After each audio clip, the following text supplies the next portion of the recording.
Hello, hi Dan. Hello everyone. Thank you for dialing in and welcome to our webinar today. Just before Dan takes over and runs you through his brilliant presentation, I just wanted to kind of give you a view on how we tend to run these webinars and how they work. And really, this is all about us hopefully giving you some really good, valuable, useful information.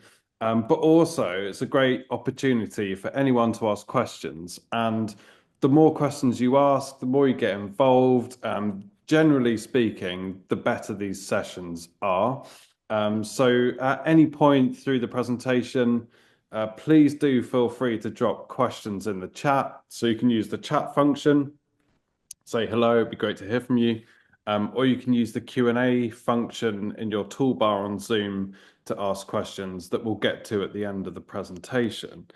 Again, just so you know, we'll also be sending out the recording for this session first thing tomorrow, along with a survey that would be really good to get your view on. And I think that's kind of it in terms of house notes. I'm going to hand over to Dan, who's our head of client Yep. services, and he's going to be talking you through his view on how to get better quality leads from your performance marketing. So over to you, Dan. Amazing. Cheers, John. And hi, everyone.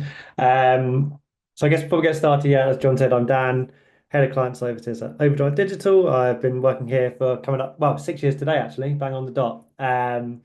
Backgrounds in paid media, initially in both Meta ads, LinkedIn ads, and on Google Ads as well. For those of you who don't know who we are, we're a performance marketing agency, work with B2B brands that are looking to generate revenue and grow their pipeline through performance marketing strategies. So the services we do offer as a business are paid media, strategy, and creative. And for those of you who are wondering, I'm not sitting in a sauna as much as it does look like it from my background. So yeah, that's just I guess the admin side of it, just a little bit about us, but we'll get into the nitty-gritty of why you're here today, which is how to get better leads from your performance marketing. So getting that quality lead into the pipeline as opposed to just feeding in leads that are never likely to convert. So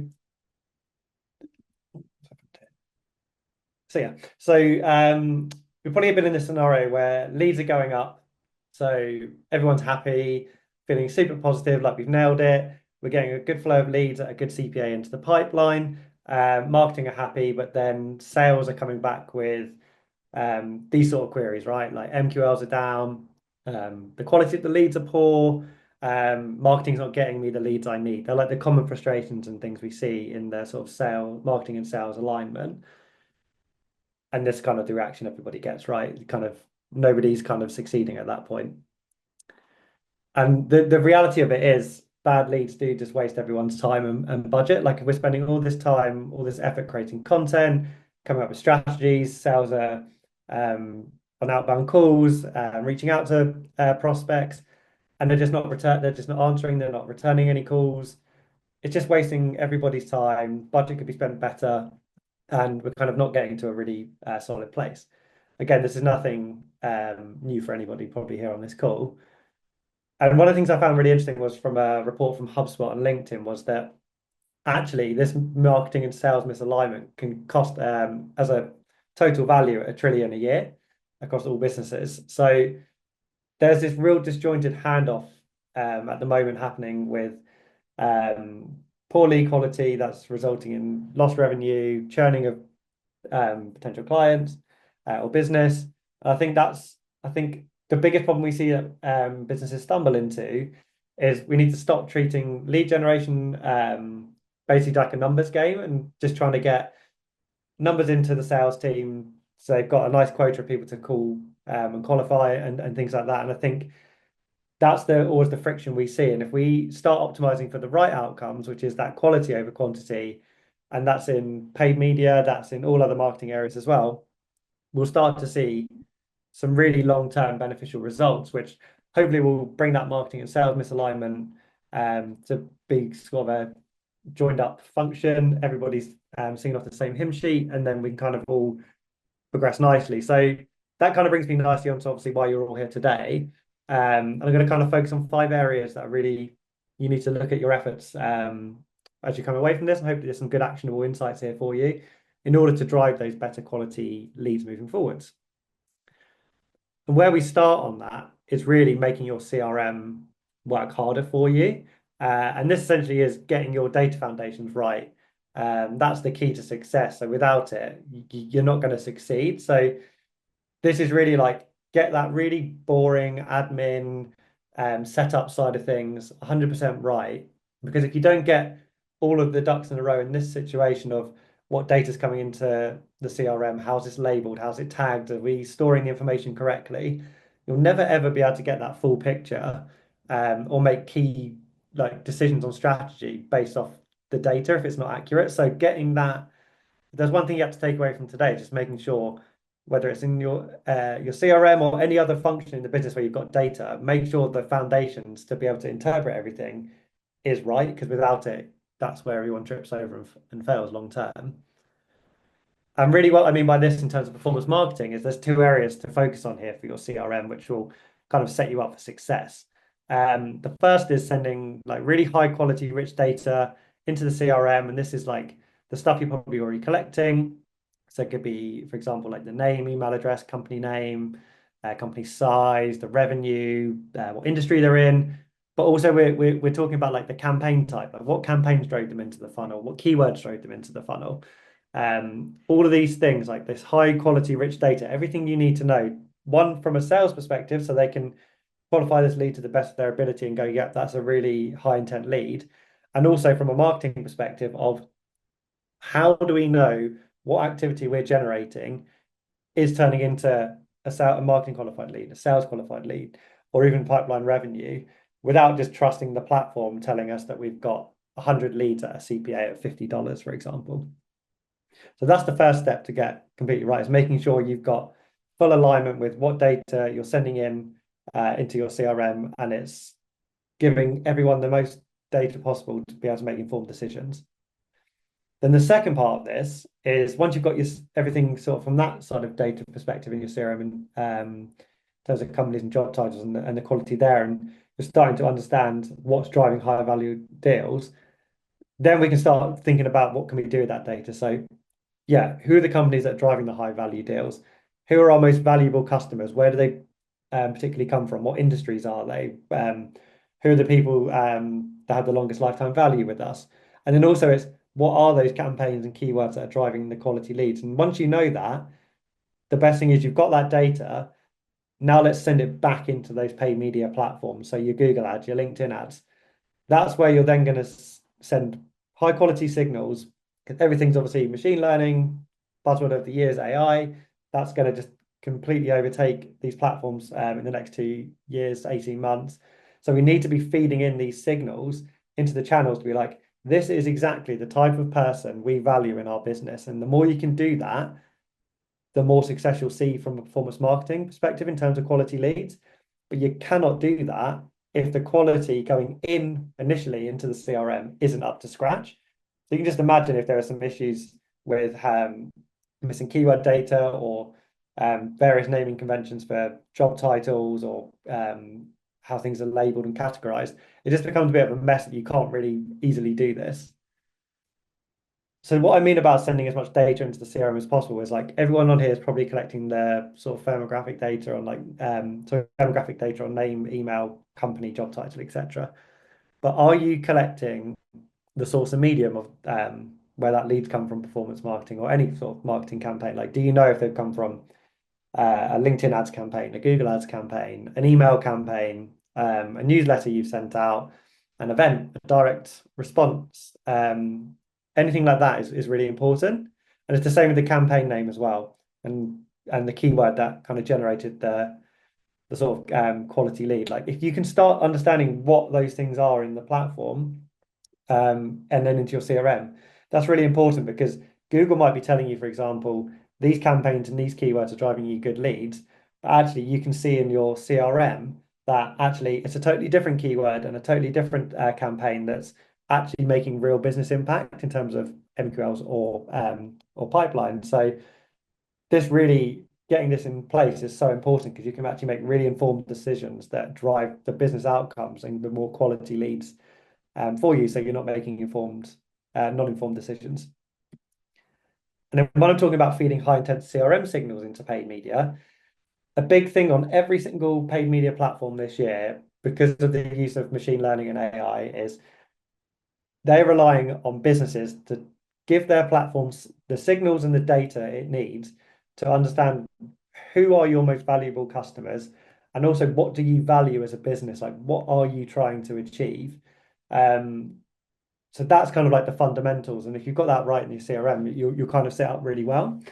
So how you then can do this is by taking that really rich data from your CRM and just uploading it into Google Ads, LinkedIn Ads, Meta Ads, and this can be your MQLs, your SQLs, your pipeline revenue. Just get as much data into those platforms as possible from a signal perspective to tell them this is who we want to be in front of. And it can learn from that, and it won't then always show for customers that they don't think matches the sort of criteria you need.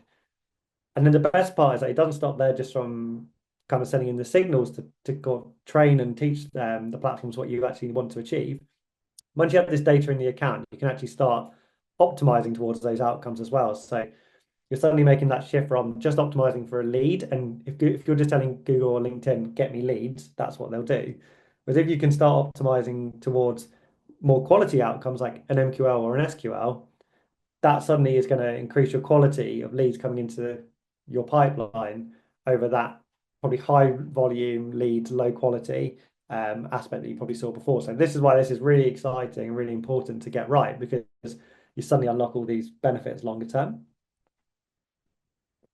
Just as an example, so like this is how you would tell Google Ads who's valuable. So you've got your lead, you're feeding in your marketing qualified lead, you're telling Google who these are our prospects currently, and then you're also feeding in like these are our closed won deals. And you can kind of see from this chart here, like obviously a lead will just happen. There's no days in between that. The conversion rate to lead, a marketing qualified lead is 65% in this example. And then from an MQL to a prospect, there's a lag time of 45 days, and then maybe closed deals 20 days. This is just an illustrative example. But then what you can do is start labeling how much you value each lead, each part of that funnel stage. So Google leads are only worth $5 to us. They're great to get, but they're not high value. And then as you go through, you can see we're labeling MQLs at $1,000. The prospect's slightly more at $1,500 based on these conversion rates. And then the value of a deal on average per month, per deal, sorry, is $7,500. So suddenly Google's got all of this information where you can say, look, these are actually the quality outcomes we want to achieve. These are the value of these is so much more than what we're seeing from a lead. So please make sure you're taking this into account when you're trying to find the right people to go through this funnel stage. And without that information, if Google only had this lead data, you can kind of quickly see how quality diminishes and quantity takes over because Google just doesn't know what you want from it. So that's kind of step one, getting your house in order, getting the data and the CRM in order. Part of that process for step two is the form fields and what they feel the prospects fill out. And do you have the right amount of form fields or do you have too many? And it's really hard to get the right balance here. There's no hard and fast correct answer. But we all know that too many fields in your form, people are going to lose interest. They might not fill out the form. However, if you've got too few fields that don't have enough value and qualification areas to them, you might miss critical insights where sales can make informed decisions for that lead. And so there's this real like friction versus qualification area, and this is why it's important to provide enough friction in terms of that form, so it makes it difficult enough they remember that they took an action on your site and fill the form out, whether it's to download an asset or fill a contact form, for example, but not so much of a barrier that they decide not to fill that form out completely. And then there's like you've got the perfect sort of storm of being able to use that data for sales to qualify the lead. Again, there's no one size fits all, but this is kind of how we look at it. So like these are all the fields that you could possibly have as an example. Let's label them at the friction level. So name, email, and company are always low, friction level. Job titles, medium. These are like the standard things you'd expect to see. We can kind of see here on the right-hand side then what's the value for qualification. So getting the name is low value. Medium, as long as it's a work email, great. Company value, definitely high. But you can see here, if you start sticking phone numbers in because sales want you to, the friction level is high. Yes, it's a high value for qualification, but is that something you can get later down the line in your initial conversations? That's something to consider. So this is like an overall look at it, but obviously depending on the approach you're taking and what you want the action to be of the prospect, this will vary in terms of how much information you want from them. So as an example, you all signed up to a webinar today. We had name, email, company, and job title, I believe, on our registration form. Most of those were low to medium friction level in terms of getting you to sort of sign up for this webinar. And the value for the qualification there is actually getting the company and the job title name is really important for qualification. Whereas if you just took the name and the email, if you got a load of Gmails and the first name, probably not going to be that helpful for sales. And that's where they might actually have been a high quality, but you haven't got enough information to really know if it was a good or bad lead. Whereas if someone was coming to the site from an action that you wanted them to take, which was either requesting a tool trial or requesting a demo, or just wanting to reach out and contact us, this is where you can start to increase the amount of form fields. And this, again, really depends on how much friction you want to add into that process. So as an example, I think this is quite a good balance. So you still have the name, email, company, and job title, but then you're starting to add another qualification area into it. So whether it's what's your company revenue, what's your company size, because in your ICP, you might immediately have things that you can qualify people out straight away. And if it's a drop down, even though it's a high friction level, most people will probably still try and fill it out, especially if they're looking to contact you or get a demo. And that value is so much higher than everything else to go alongside the company that that would just kind of be gold dust for your sales team, especially for those companies where people aren't necessarily sure straight away what the revenue size of that business is. And then finally, I just something for everyone to consider as well is like the purpose of some questions on forms. So I had to look around quite a few websites, B2B websites, with gated content and contact forms, and quite a lot of the things, especially on contact forms and demo requests, was how did you hear about us? And we always get asked this question about how valuable actually is that from a qualification standpoint. Yes, you can find out what channel they came from. If they went to an event, okay, cool, we can validate that the event's kind of serving a purpose from a return on investment perspective. But what does that actually add a lot of value to for the sales qualification process and quality lead? Whereas you could flip this to another way and actually have a question, which is, what made you reach out today? So this is a much better question if you had to choose between the two, because suddenly you're understanding the quality of the lead and their pain point straight away. And that's kind of gold dust for the sales team, because before they've even got in contact with that person, they potentially know what either their blocker, their challenge is, why they may be looking to switch from another tool. So if they answer this question, the quality is likely to be much higher. And if they answer that question, but you're not necessarily getting the phone number or not necessarily getting the revenue size, this is probably just as valuable because you've got some rich data up front, which sales will kind of know, yeah, they're really a market for this. They've got a real need for what we're offering. So just think about things like that as well, of like what's the purpose of the question and the field that we're putting into the form, and it will kind of help you there. And then to tie into the element we had earlier around collecting source medium, the campaign name, the keywords, and sort of click IDs from Google and Facebook, make sure you've got these like as hidden fields in your form. So the hidden fields will help you capture all of this data, send it into your CRM. The user won't ever know this is being collected in the form, but it's just, again, this is how you get that rich data into your CRM. So make sure you're thinking of hidden fields as well as your form fields.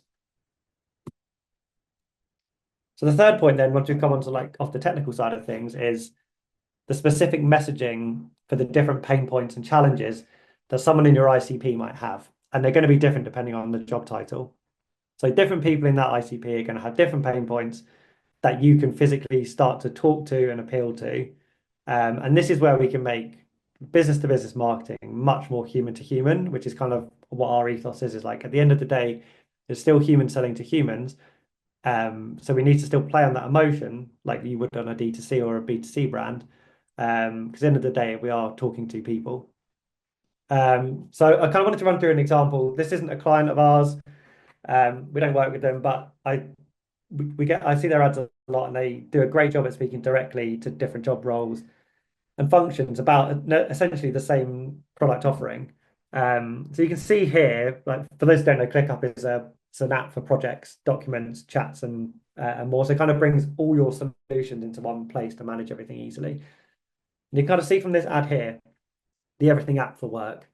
That's very much broad catch-all messaging, right? It doesn't really speak to one particular person. For me, doesn't really get to the heart of my particular pain point, potentially of why I'd want to use this tool. It's just very much high level tagline, marketing strapline. So how can you make this better? And this is how they do it really well, I think. In this sort of similar approach we would take at Overdrive. So they bucketed out everything into personas or like the person in that buying committee. So these ones are all set up for like ads that are for people that are focused around financial concern or a budget, like in charge of the budget. And these like are playing on messages like, are you paying too much for too many tools? Do you have too many subscriptions? Are you wasting money on subscriptions the team aren't using? Yeah, you're just draining budget and are you being inefficient? So this is really talking to that budget owner or the finance team of like, are you in the best place and are you wasting money on certain things such as tools? And even if this doesn't get them to convert straight away, you've at least put that seed of doubt in their mind of like, how many subscriptions do we have that we're actually using and the value to the business versus the cost of them? And even if it's added that seed of doubt when they weren't in market, you're suddenly putting yourself in the sort of mindset if it did come up that they were looking for a solution like this in the future. And then you can see they've targeted the day-to-day user issues in these ads, which are very different from the ads previously. So these are like putting ads directly in the user's shoes on how they might be feeling on a daily basis. So I'm sure we all see these things like, I mean, endless email threads, and I have to flip back to my browser and I've got a million tabs open because I've got different tools and platforms that I'm using. And then there's loads of meetings where notes are logged and how do I bring that all together? So these are like trying to talk to the day-to-day user that might have some influence internally to solve these pain points and problems. And then they're talking directly to project managers and sales managers. So again, they might still be day-to-day users, but they've started to really hone in on those personas as well. So here they're really starting to play on like project managers' fears. So yeah, are you able to spot risks before they happen? And then there's a bigger issue. Have you missed a deal because tasks get slipping through the cracks in terms of sales? So like, are you missing key information because there's just too much data, there's too many tools you're using, there's a bit of information over here and a bit of information over here. So they're all starting to kind of play on the emotion and the fear of these people. So you can kind of see from those couple of examples, ClickUp are selling the same tool, but it's been framed in a really effective way in the ad creative to directly appeal to different personas instead of that original ad, which was an everything app for work, which is great, but probably hasn't evoked as much emotion for the end user as these ads are. And then you can kind of see now that it's like, well, actually, B2B ads don't need to be boring. These are all quite emotion led, they're people led. They're not something too dissimilar you'd see in like a D2C space, for example. So with that, I kind of wanted to line up like a bit of a framework for success for you to take away of how you could approach this. So Overdrive, this is how we approach it to achieve like similar outputs. So define the motivator or pain point. And these could be by persona. There could be, you could have 10, 15 of these mapped out. You might already have them in mind already. Then when you've got that motivator or pain point of what the end user is going to say, then it's like, right, what's the benefit of your product or service that links to that pain point? So you jot that down. And then from that, you create that benefit messaging, which can then spin off ad creatives and things like that. So this would be the message in the ad. So if we use ClickUp again as an example, the end user might be, we're paying too much on marketing tool subscriptions. That's their problem. That's their pain point. As a business, we then look at it and ClickUp says, well, as our tool is, we replace multiple tools by combining the project management, documents, goal tracking, time tracking, and communication into one unified platform, which eliminates the need for separate subscriptions. So ClickUp basically, as our benefit is, we're saying we can take like 10 subscriptions and bring it into one subscription price. And then the messaging, and this is just an example, might be one platform, one price. ClickUp brings everything your team needs into one place, saving time and money. So you're starting to take that benefit messaging and really apply it to that pain point or motivator that they have, which might be a barrier of why they want to look for a new solution. So that's kind of how you can easily approach it. And you can see like really quickly how you could have 5, 10 ideas like this, and suddenly you've got all these messages for creatives and ads, probably from half an hour to an hour's work. And then you just start testing and iterating and see what works. So the fourth thing is the importance of exclusions. Now, you probably always have this where everyone's always talking about defining your ICP, narrowing it down, and things like that. And that's great because it helps create targeting strategies. It helps create company ABM lists. So that's like the holy grail, the main focus of like this is exactly who we want to be getting in front of through our campaigns. However, if you're not running an ABM campaign, you're kind of going more industry led or job title led, and with sector specific overlays on them. This is where exclusions become really important because they're just as important as the inclusions you're putting in, because you don't want to be getting in front of the wrong companies or the wrong company size or revenue and things like that. And these are known as your ICPN, so your ideal customer profile negative. And these are the people we do not want to be wasting budget on because they are not going to convert. Sales won't want to talk to them because the budget is too small. They'll probably churn quickly if we do get them in, or they're literally just outside of our target market. So how you look at this, and it's just a few examples of ICPN, like this can be applied in many different ways. So it could be that you need to make sure close lost deals or current opportunities potentially are excluded from your campaigns, because if you've pitched a business and lost that business, for example, and they've gone with their competitor, you don't want to be continuing to spend money on targeting that business that you can no longer win because you know they're locked in to another tool at that point. You might want to reactivate them or service. You might want to reactivate them at a certain point, but you want to make sure that you're not wasting budget there. From a job title perspective, you might be targeting people in engineering leadership roles for a new DevOps platform. So you don't want to have interns, junior developers, non-technical roles here because they're not going to influence the buying decision. That's quite straightforward. Where it gets more interesting is like if you know your product only integrates with a CRM like Salesforce or HubSpot, and not not Zoho or Pipedrive, for example, then you need to make sure if you know who those what CRM companies you want to target are using, you need to make sure they're excluded, because otherwise you're targeting users that can't integrate with your product anyway. So that will add friction because they'll get, even if they fill a lead out, but then you don't find out that they use the wrong CRM, sales aren't going to be happy. It's going to be deemed a bad quality lead, and it's just, again, wasted everybody's time. And then again, if you're running an ABM campaign, again, this could be like for Fortune 1000 accounts, make sure you're excluding job functions like interns or junior staff or just anyone in those companies where they're not as part of the decision-making process or the buying committee. So you're making sure that spend's only going to the people that really need to be influenced by your ads. All sounds really simple, but this is the stuff sometimes that does get forgotten or isn't considered as much. So there's some exclusions in place, but not others. And you want to make this as tight-knit as possible, so you're not wasting any spend on people and companies that are just never going to be interested in your service. And finally, once everything's kind of running well and you want to get a little bit more advanced with everything, third-party intent tools are really like important to consider, because essentially we know there's only 5% of like businesses in market for your solution at one time as the max. We don't know who they are. We're trying to, as the best of our ability, pinpoint them. Whereas these tools can do a much better job than us at doing that. So they can identify in-market accounts. So you've got like 6sense, Bombora, or ZoomInfo, which you might already be using. They can identify in-market accounts through their buying intent signals, through their IPs and things like that. So then you can start creating lists of any target companies that are in market, likely to convert, and you can be much more aggressive with your messaging there as well, because actually they're looking for the solution you offer. And again, just the intent data is so good because like they know who's actively researching these topics.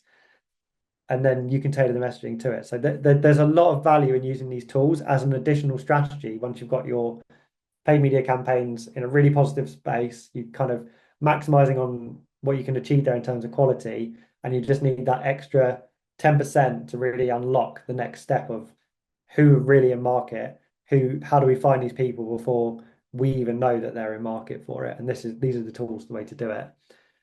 And the good things in this is like you can then start sharing insights across teams. So this makes your paid media effort, for example, get really synchronized about outbound sales. Because if they can say, we want to target these companies, you can create these lists in here, see who's high intent, and really try and get those leads in quickly. And if sales start seeing those leads come in, they're going to be really happy with you because it's like, right, these are my wish list, and I've managed to get them. You've managed to get them in through your campaigns, which is gold dust.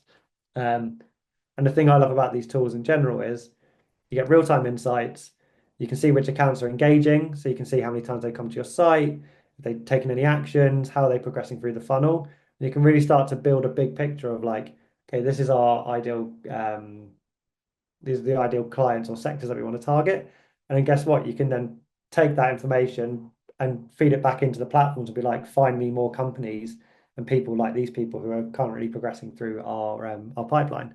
So I wouldn't say use this from day one, but definitely go away once you've kind of got everything and your foundations in place and your targeting strategies and campaigns on Google or LinkedIn you feel like you're maxing them out a little bit and you need that extra edge. This is where these tools can become really really beneficial. So that was like our 5 steps, I guess, for me that can improve lead quality and kind of improve success for revenue growth this year and for years to come. So I just kind of wanted to quickly recap on everything before we end today and we take some questions. So obviously step 1 was that high quality CRM data. So that's feed the right inputs into your CRM to provide the paid media platforms with the desired outcomes you want with those high quality signals. Secondly, the form field, so that friction versus qualification. So we want to find the balance here of how much data you need up front versus what can be collected later in the sales process. In the tailored messages for different roles in the buying process, this is really what's going to unlock that real high quality leads coming into the database. So get really creative here at mapping out your messaging for different roles in the buying process. Make sure everyone in that buying committee is getting a touch point. So it feels like your tool or service is like an option they can't afford not to choose when they're making the decision or putting you on that initial shortlist. And keep your exclusions super tight. Don't forget them is kind of the big thing I would say here. And as we just went through, utilize those third-party intent tools. They're really that advanced layer that can identify that 5% in-market audiences that you just cannot do in the platforms yourself. And that's everything for me today. Hopefully you found all that useful, but I'll open the floor now to any questions you might have. And yeah, hope you all enjoyed and have something to take away from that. That was excellent. Thank you very much, Dan. So as Dan mentioned, please do ask questions if you have them. You can ask them in the live chat function or in the Q&A. It's totally up to you which method you prefer. I'm going to ask the first one though. Cool. Go for it. So with the your point around friction versus value, and specifically on the forms where you've got a shorter form, less friction, a longer form, more friction, but potentially a bit more value and qualification. How do you measure it? Should you be looking at conversion rate on the form? Should you be looking at MQLs, SQLs? How do you know what the right balance is? Yeah, I think there's like 2 elements to it. So I think the first is conversion rate. So we've seen it before where some clients have had 10 fields, and it's kind of like understanding if you reduce that, how much gain do you get from a conversion rate perspective? Yeah. But that's just one part of the crux, because if you then don't measure, okay, a sale suddenly getting less quality, they're not getting enough information, and actually it's making their time longer, it's wasting spend because we're not getting all the information they need. You've really got to define a metric there, and that's a little bit harder. It's kind of relying on a feedback loop from sales as opposed to conversion rate. You can see it. you know it straight away. But yeah, play around with the form fields with that high, low, medium element, and just play around with it and see how it moves the conversion rate, if it goes up or down, and does it move enough for it to make a significant difference? If it doesn't, then find your sweet spot. But like I said earlier, there's no one size fits all. Kind of really depends on the service and the tool, but that's how I'd look at it, like to your point, John. Yeah, cool. Good answer. Yeah, please do ask your questions. We've got one here, Dan, and Yeah. it's so when you were talking about feeding the data back into the platforms to help the platforms learn, Yes. the question here is how are you actually feeding Google the data and the fact Yeah. that one conversion is an MQL versus a prospect or a deal? Yeah. Mechanically, I think the question is anyway, Yeah. mechanically, How do you do how it? does it work? Yeah. So it really depends on the CRM you have, because for example, HubSpot and Salesforce, for example, have direct integrations with Facebook, Google Ads, and LinkedIn. So a lot of that is just mapping. So HubSpot, for example, is you use the lifecycle stage. So where you've got marketing qualified lead, opportunity. So as long as you've got those, again, as long as you've got everything mapped as it should be, that's a very quick integration that you can do. And if you just Google HubSpot, Google Ads offline conversion, it will come up straight away. We can all share a couple of links in the email after as well. Yep. So those where there's direct integrations, it's great. Where there's not, you need to use a tool like Zapier. And again, it's just mapping the field. So like here's my, so for example, for Google Ads, this is what I was saying, you have to collect the Google Click ID in your CRM. So it's a bit technical when you're doing it yourself. So you have to make sure that ID is being sent into your CRM, because then when you say they become an MQL and you feed it back into the platform, sorry, this is getting quite technical. When you feed it back into the platform, Google can reference that ID number against the user from before and be like, yeah, cool, they were the ones that clicked this ad, Yep. they're the MQL. That's how you would optimize for it. If you just want to send the signals in, yeah, it's just you use Zapier, and again, it's just mapping the fields, like take first name, last name, email. It's kind of what you have to have as a bare minimum. They are MQL. They turned an MQL at this date, and then you kind of map it into Google, and it can be done through a Google Sheet, and then it gets uploaded every day. But yeah, there's lots of like online articles and things around it. If you've got a direct integration, it's 10 times easier than using Zapier if you're not a very technical person. But it's not as it's not as scary or as cumbersome as you might think it might be. Yeah, definitely. Well, hopefully that answers the question. But if more info is needed on that, please do drop us a note, and we'd happily include some links. Um, I guess one more that I was thinking about as you went through, Dan, with the ad creative again, like how do you judge what messaging is working Yeah. or what kind of I guess formats or concepts are working Mhm. best? Again, Yeah. what metrics do you look at to make your Yeah. decisions? So I think the first thing before you even look at the metrics is making sure you're naming everything in a way that you understand. Mm. So if you've got a messaging concept um, in the ad name, you need to kind of define that. So for example, or for the buyer, so example, with the finance owner or the project manager, if you're tagging the ads for those things, and then you're defining the message as maybe subscription costs, and then maybe there's another message on like um, missing revenue fear or something.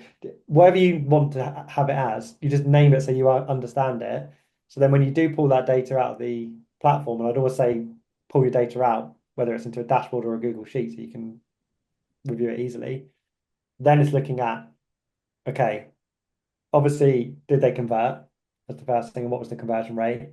Is it better than my baseline? If they're not converting, and if the CPA is not what you need it to be, have a look at the softer metrics on what's the click-through rate? What's the time they're spending on site? What's the cost of that traffic? Because it could be that they're engaging with it, but their experience of getting the ad isn't quite matching what they're Yeah. getting when they land on the website.